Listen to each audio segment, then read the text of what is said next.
30 minutos de emoção e alegria. Esqueço a casa e o trabalho, eu tiro.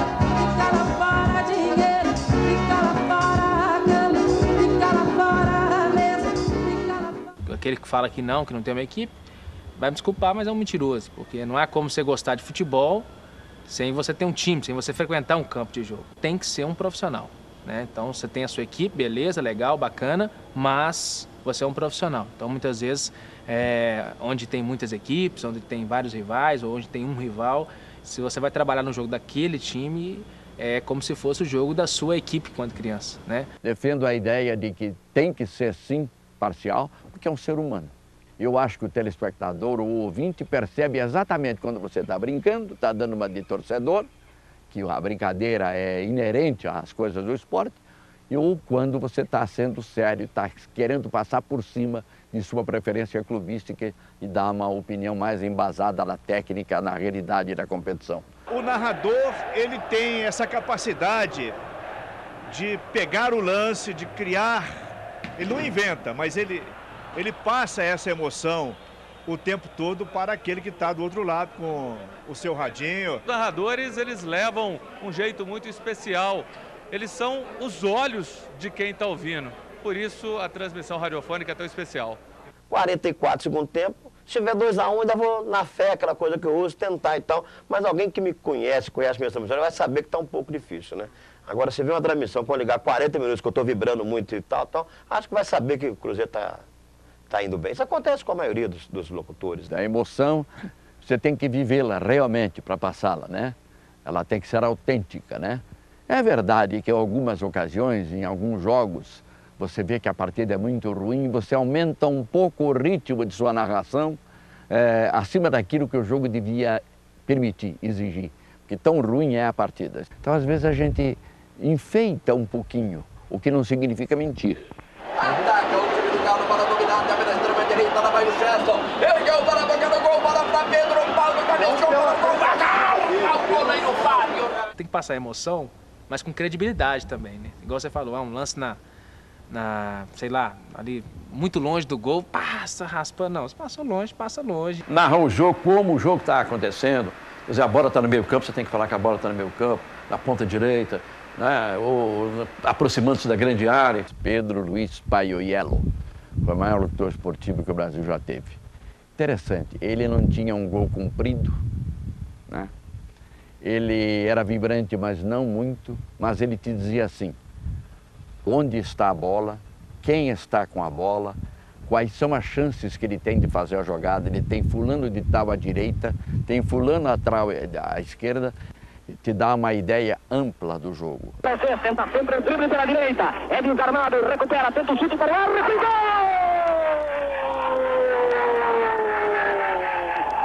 Monstruoso gol de fora da área! Uma folha seca!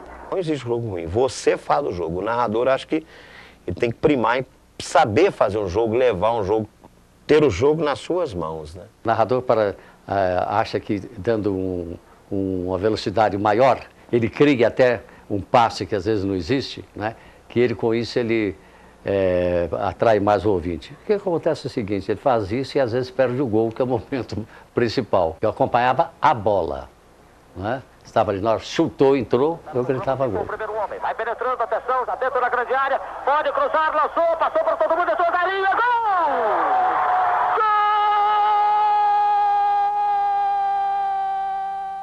Em 1972, eu estava na Rádio Confidência e transmiti, naquela oportunidade, a decisão do Campeonato Mineiro, de 72, Atlético e Cruzeiro.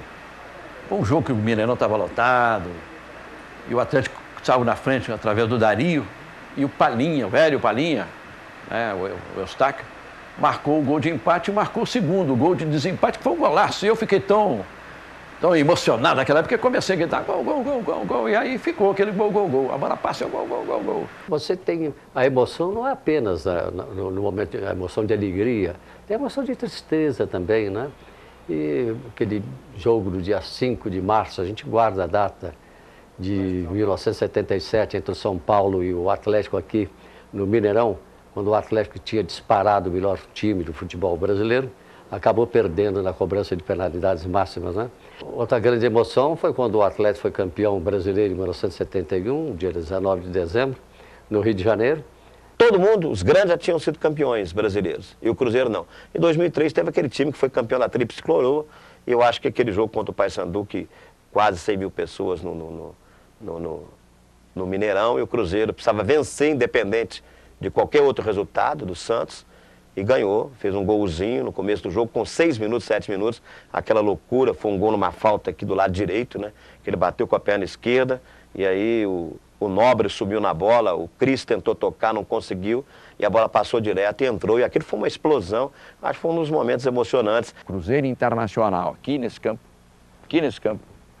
terminou 5-4 para o Cruzeiro, foi um dos grandes jogos de futebol de toda a história do futebol brasileiro que eu tive o prazer de transmitir. Foi um dos jogos que eu elegeria, em termos de transmissão na minha vida, aqueles 2 gols do Ronaldo, em 2002, quando ganhamos o Penta, né, na Ásia, em cima do time da Alemanha, tal.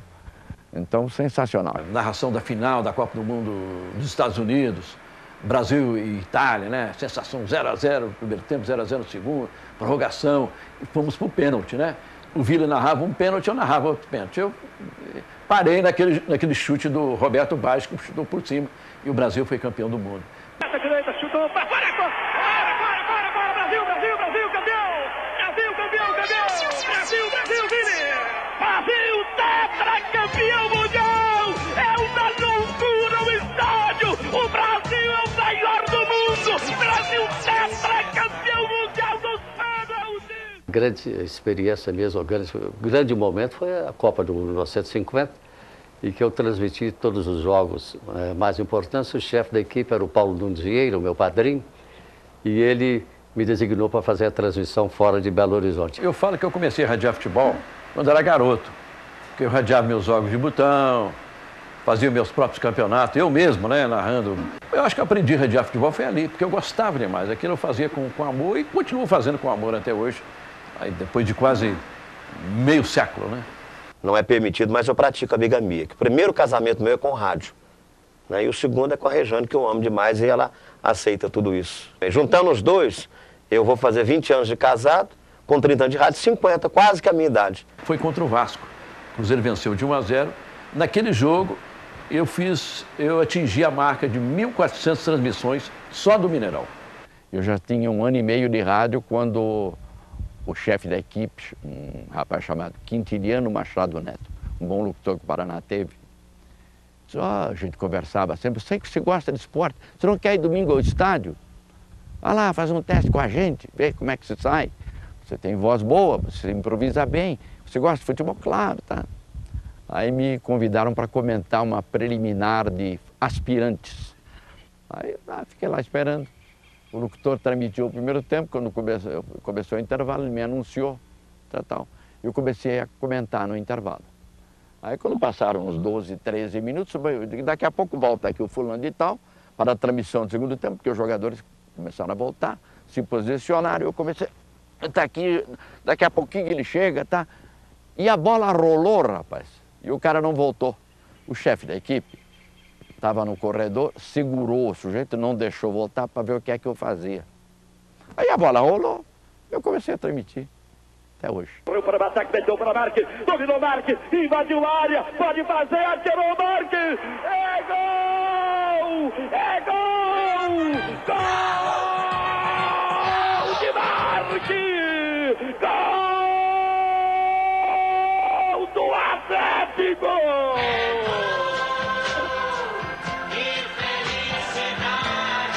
Marques!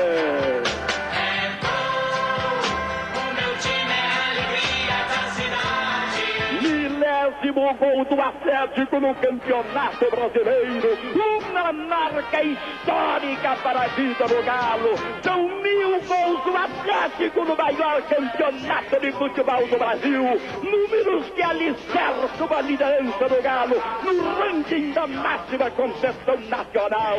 Uma história de sucesso que a massa alvinegra deve a tantos artilheiros. Reinaldo, Dario, Éder, Valdir, Reinaldo, Riso, Ederson, tantos outros. 1000 gols do Galo no mais difícil campeonato do mundo. O orgulho de uma torcida que vibrou com a conquista nacional de 71 e quer agora o primeiro título brasileiro do novo século. Lá dentro, Marques, a estrela alvinegra, Marques.